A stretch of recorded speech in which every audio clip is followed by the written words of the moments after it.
Pada suatu hari, jatuhlah Ahazia dari kisi-kisi kamar atasnya yang ada di Samaria, lalu menjadi sakit. Kemudian dikirimnyalah utusan-utusan dengan pesan, "Pergilah, mintalah petunjuk kepada Baal Zebub, Allah di Ekron, apakah aku akan sembuh dari penyakit ini."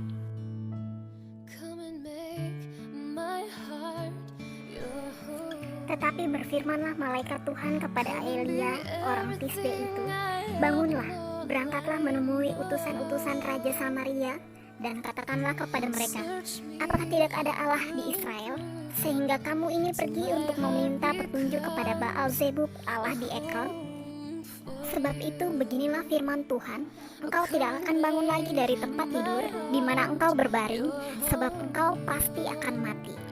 Lalu pergilah Elia.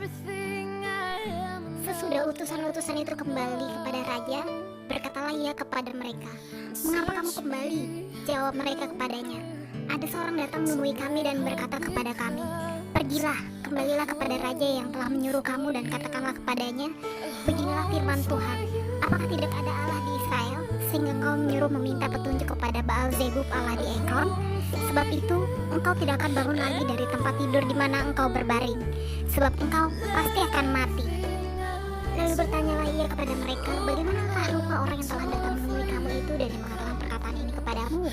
Jawab mereka kepadanya, 'Seorang yang memakai pakaian bulu dan ikat pinggang kulit terikat pada pinggangnya.' Maka berkatalah ia, 'Itu Elia, orang Tisbe.' Sesudah itu disuruhnyalah kepada Elia seorang perwira dengan ke-50 anak buahnya. Orang itu naik menjumpai Elia yang sedang duduk di atas puncak bukit. Berkatalah orang itu kepadanya, 'Hai abdi Allah, raja bertitah, turunlah.' Tetapi Elia menjawab, katanya kepada perwira itu, 'Kalau benar aku abdi Allah, biarlah turun api dari langit memakan engkau habis dengan ke-50 anak buahmu.'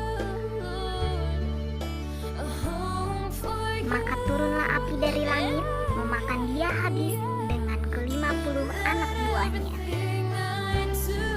Kemudian raja menyuruh pula kepadanya seorang perwira yang lain dengan ke-50 anak buahnya. Lalu orang itu berkata kepada Elia, 'Hai abdi Allah, beginilah titah raja, segeralah turun.'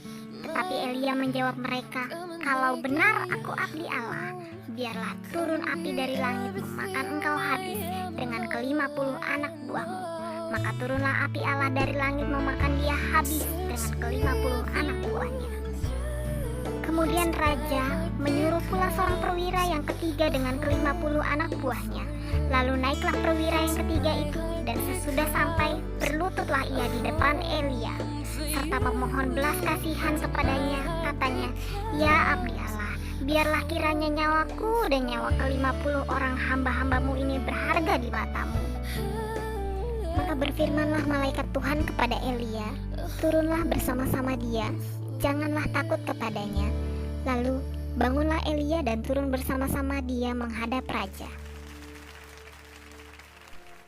Berkatalah Elia kepada raja, 'Beginilah firman Tuhan, oleh karena engkau telah mengirim utusan-utusan untuk meminta petunjuk kepada Baal Zebub, Allah di Ekron, seolah-olah tidak ada Allah di Israel untuk ditanyakan firman-Nya. Maka sebab itu engkau tidak akan bangun lagi dari tempat tidur di mana engkau berbaring, sebab engkau pasti akan mati.' Maka matilah raja sesuai dengan firman Tuhan yang dikatakan oleh Elia.